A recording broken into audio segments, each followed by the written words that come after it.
الرحمن علم القرآن خلق الإنسان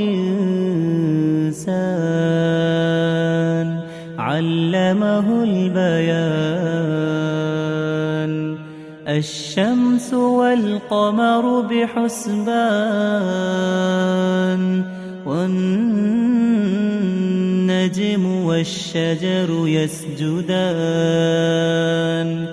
والسماء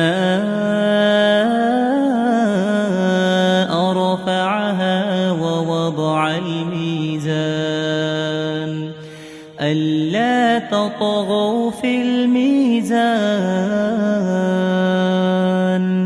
وأقيموا الوزن بالقسط ولا تخسروا الميزان